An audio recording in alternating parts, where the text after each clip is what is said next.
आप सभी का एक बार फिर से आपके अपने चैनल स्टडी 58 में स्वागत है।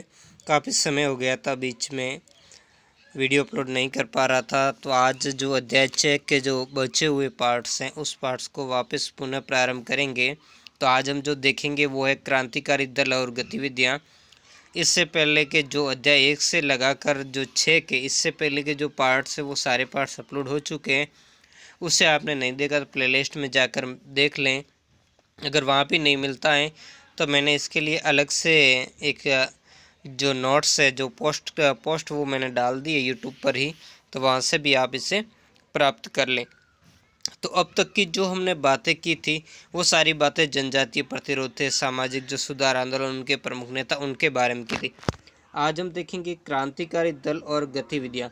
इससे पहले थोड़ी सी बात आपको बताना, आखिर ये क्रांतिकारी विचारधारा या ये आंदोलन या गतिविधियाँ क्यों हुई थी, इसका कारण क्या था। तो देखो, क्रांतिकारी जो आतंकवाद का कारण था वो उदारवादी आंदोलन था। उससे जो उत्पन्न निराशा थी, जो एक भीख मांगने की याचना पद्धति थी, उस पद्धति से भारतीयों को कुछ भी हासिल नहीं हुआ था। थोड़ा बहुत भी जो भी हासिल था पहले, वो भी उनके हाथ से निकल गया था।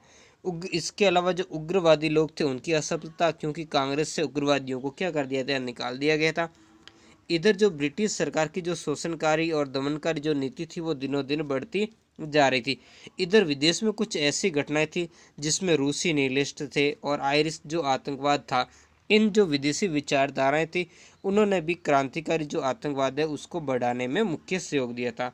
अब देखो, क्रांतिकारियों का या जो कह सकते हैं उग्रवादी आदर्शवाद था, उनसे प्रेरित होकर के जो भारतीय युवा थे उन्होंने क्रांति का मार्ग चुना। क्रांति का मतलब होता है बदलाव लाना।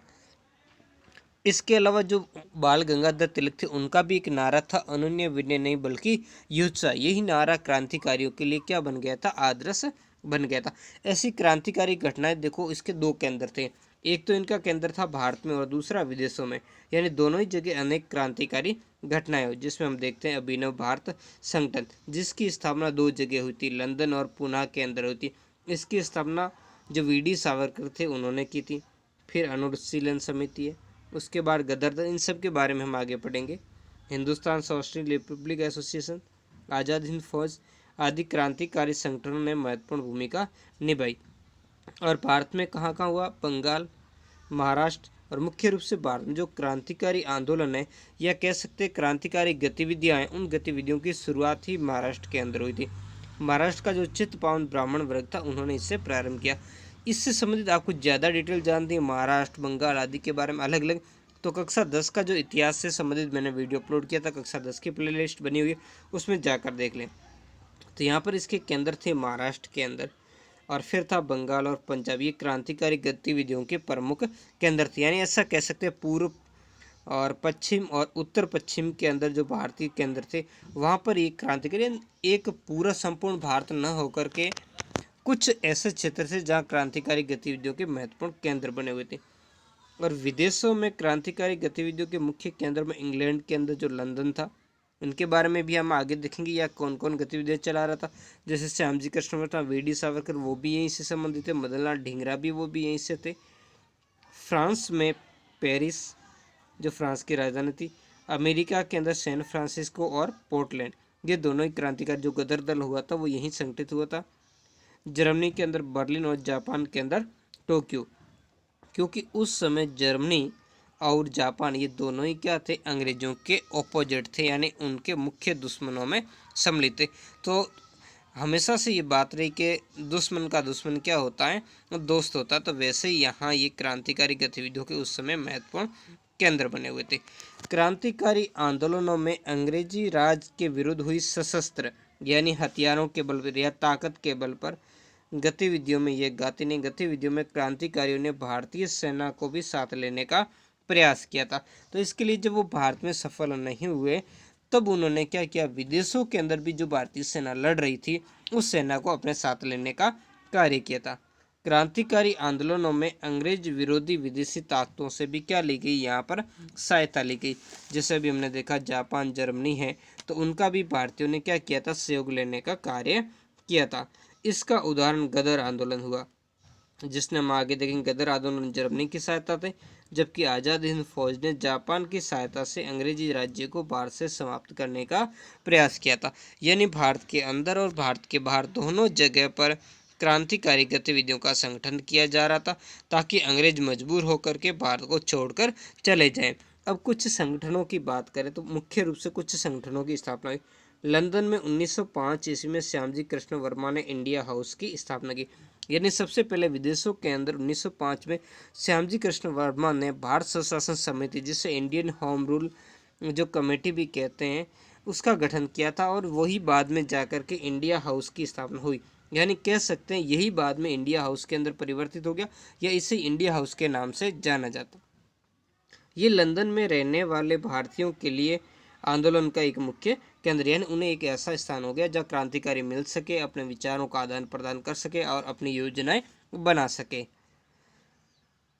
इन्होंने इंडियन सोशियोलॉजिस्ट नामक अखबार भी निकाला। किन्होंने? श्यामजी कृष्ण वर्मा ने, और इनके इंडिया हाउस ने इन्होंने ये नामक समाचार पत्र निकाला।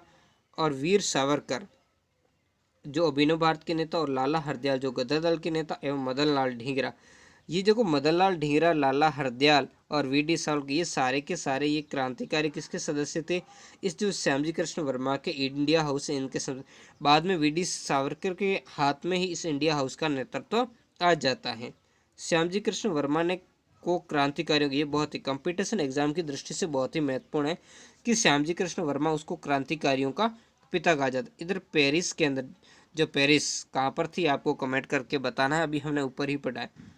पेरिस में एस आर राणा और श्रीमती भीखाजी रुस्तम कामा आदि सक्रिय थी। इस भीखाजी रुस्तम कामा को मदर ऑफ इंडियन रिवॉल्यूशन भी कहा जाता है। अब हम नेक्स्ट पार्ट की तरफ हम बढ़ेंगे। अब देखेंगे इनके कुछ संगठन स्थापित हुए, जिनमें पहला संगठन था अभिनव भारत। तो नासिक जो कहाँ पर है, महाराष्ट्र में, गणपति उत्सव मनाने के संबंध के अंदर 1899 ईस्वी में मित्र मेला नामक संगठन की स्थापना हुई। कमेंट बॉक्स के अंदर आपको लिखना है कि गणपति उत्सव मनाना किसने प्रारंभ करवाया था, यानी उस क्रांतिकारी का क्या नाम था जिन्होंने गणपति उत्सव मनाना प्रारंभ करवाया था। यहाँ पर 1904, आपको जो नई बुक्स है उसके अंदर 1906 कर दिया गया है, यानी इसमें थोड़ा चेंजेस किया गया, दोनों ही तिथि है, तो इस बार का जो 1906 पढ़ना है। इसी मित्र मेला से वीर सावरकर के नेतृत्व में अभिनव भारत नामक एक गुप्त क्रांतिकारी संस्था की स्थापना हुई, जो दोनों जगह लंदन और पूना दोनों जगह इसकी क्या हुई थी, स्थापना की गई थी। इसका मुख्य उद्देश्य था भारत को क्या करना था, विदेशी शासन है उससे स्वतंत्र करना। इससे पहले आपको बता, जो मित्र मेला नामक संस्था, इसकी भी स्थापना जो सावरकर बंधु थे, वी.डी. सावरकर और गणेश सावरकर, इन्होंने ही मिलकर की, और यही बाद में चल करके आगे अभिनव भारत के रूप में अस्तित्व में आई थी। इस संस्था ने तिलक द्वारा, बाल गंगाधर तिलक, उनके द्वारा प्रारंभ की गई गणपति उत्सव, जो कब की थी शुरुआत, गणपति उत्सव की शुरुआत की थी 1893 ईस्वी में। और दूसरा था शिवाजी उत्सव, इसकी स्थापना की गई थी 1895 ईस्वी में। इसके माध्यम से क्रांतिकारी विचारों को लोगों तक पहुंचाई, यानी तिलक ने जो बीज बोया था उस बीज को सींचने और उसको क्या करना था, उस बेल को बढ़ाने का जो कार्य था वो इन्होंने सावरकर बंधुओं ने किया, या ऐसा कह सकते हैं अभिनव भारत नामक संस्था ने किया था। अभिनव भारत नामक संस्था ने सभाओं और पुस्तिकाओं के माध्यम से अपने विचारों का क्या किया, प्रचार किया, लोगों को तक अपने विचारों को इन्होंने सभाओं और पुस्तिकाओं के माध्यम से पहुंचाया और लोगों को जागृत किया था। ये संस्था नवयुवकों को लाठी चलाने, तलवार चलाने, पहाड़ पर चढ़ने, घुड़सवारी करने, दौड़ने आदि की शिक्षा देकर अंग्रेजों के विरुद्ध लड़ने के लिए तैयार करने लगी थी। तो इस तरीके की जो लोगों को क्या बनाते, सक्षम बनाते, क्योंकि देखो इस समय हालांकि इस संस्था ने विदेशों, जो आगे हम देखेंगे, विदेशों से भी हथियार प्राप्त करने के प्रयास किए, लेकिन जब नहीं था तो क्या करें, ये जो रास्ते थे, जो पुराने रास्ते थे, उनके माध्यम से भी लोगों को संगठित किया। और जब शस्त्र मिल जाएंगे तब क्या करेंगे, उनकी ट्रेनिंग दे करके, जब कुछ लोग इसमें लाठी चलाने आदि में इसमें सक्षम होंगे, तभी तो वो हथियार भी कुशलतापूर्वक चला पाएंगे। तो बहुत ही गहरा रहस्य इनके अंदर छुपा हुआ था। महाराष्ट्र के पूना व बम्बई के कई कॉलेज और स्कूलों में इसकी शाखाएं स्थापित की गई थी। किसकी, अभिनव जो भारत नामक संस्था है उसकी शाखाएं यहाँ पर स्थापित, और इसकी शाखाएं महाराष्ट्र के अलावा जो मध्य प्रदेश और कर्नाटक तक विस्तारित की गई, यानी वहाँ भी इसकी संस्थाएं स्थापित की। अब जो ये संस्था थी, अभिनव भारत नामक जो संस्था थी, इस संस्था ने विदेशों से भी पिस्तौल आदि शस्त्र एकत्रित किए थे। यानी जब इसकी दो शाखाएं थी, एक लंदन में थी और एक यहाँ पर जो पूना के अंदर, तो वहाँ से भी इसकी, और इसके लिए विशेष रूप से लंदन से जो विनायक दामोदर सावरकर, जिसे वीडी सावरकर के नाम से जानते हैं, जिसे वीर सावरकर भी कहते हैं, ने शस्त्र भारत भिजवाए थे। और वहाँ से जो अपनी पुस्तक थी जो इंडियन वॉर ऑफ इंडिपेंडेंस, उसकी भी प्रतियां भारत में भिजवाई थी। इसके अलावा अभिनव भारत की ओर से पांडुरंग महादेव बापट को बम की कला सीखने विदेश में कहाँ पर, इसको पेरिस भेजा गया था। और जहाँ पर इन्होंने बापट ने जो रूसी क्रांतिकारी थे, उन रूसी क्रांतियों से मिल करके यह जो रूसी पुस्तक थी, बापट ने जो रूसी पुस्तक थी बम मैनुअल, उसकी प्राप्ति कर उसका क्या किया था, अंग्रेजी में अनुवाद किया था। और इसमें अंग्रेजी में अनुवाद करके बाद में क्या किया था, भारतीय लेकर के आए थे। अभिनव भारत ने बंगाल में भारत की अनेक गुप्त क्रांतिकारी संस्थाओं से संबंध स्थापित किए, ताकि जो इनका उद्देश्य था कि विदेशी सत्ता से भारत को क्या करवाना था, आज़ाद करवाना था, उस उद्देश्य को पूरा किया जा सके। अब कुछ क्रांतिकारी घटनाओं के बारे में हम देखेंगे, स्टेप बाय स्टेप सारी बातें हम क्लियर करेंगे। इसमें हम देखेंगे कर्जन वायली हत्याकांड, जो जुलाई 1909 के अंदर हुआ था, 1 जुलाई 1909 को। 1909 में कर्जन वायली की हत्या मदन लाल ढींगरा ने कर दी थी। मदन लाल ढींगरा अमृतसर से लंदन इंजीनियरिंग की पढ़ाई करने के लिए आए थे।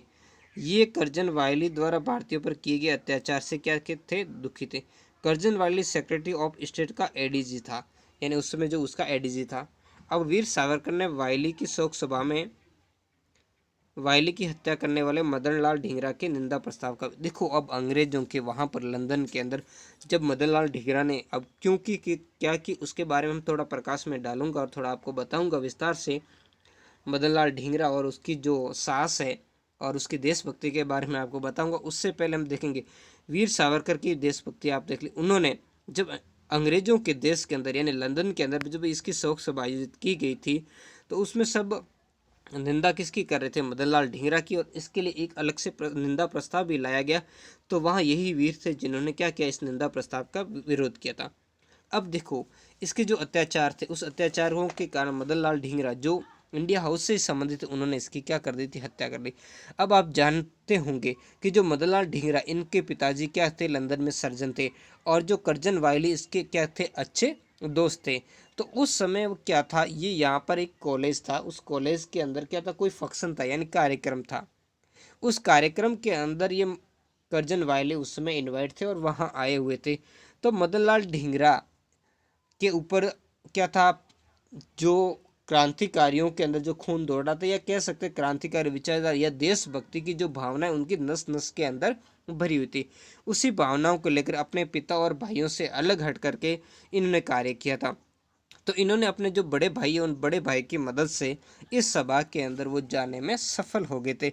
लेकिन आप ये जानते होंगे काफ़ी सारा मौका आया होगा, कई सारे इनके अंदर विचार हुए होंगे। इन विचारों को दृष्टिगत रखते हुए जब सभा समाप्त हुई और कर्जन वायली जाने लगे, लौटने लगे, उसी समय ये सामने आकर के इन्होंने 6 गोलियां को चलाई थी। 4 गोलियां सीधे कर्जन वायली को लगी थी, और इसी दरमियान बीच में कर्जन वायली को बचाने के लिए एक पारसी डॉक्टर कावस लोलक का आगे 2 गोलियां उनको भी लगी, और वो भी इनके साथ में मारे गए थे।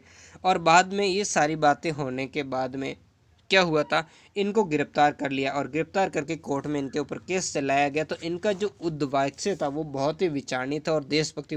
इन्होंने कहा था कि इंग्लैंड की कोर्ट को उन पर केस चलाने का हक नहीं, और बाद में इन्होंने कहा था कि मेरे को मेरी सुरक्षा के लिए, मेरी रक्षा के लिए मुझे कुछ नहीं कहना, मुझे सिर्फ एक बात है जो आप तक उद्देश्य, वो उद्देश्य मुझे पहुंचाना है और वो मैं पहुंचाऊंगा।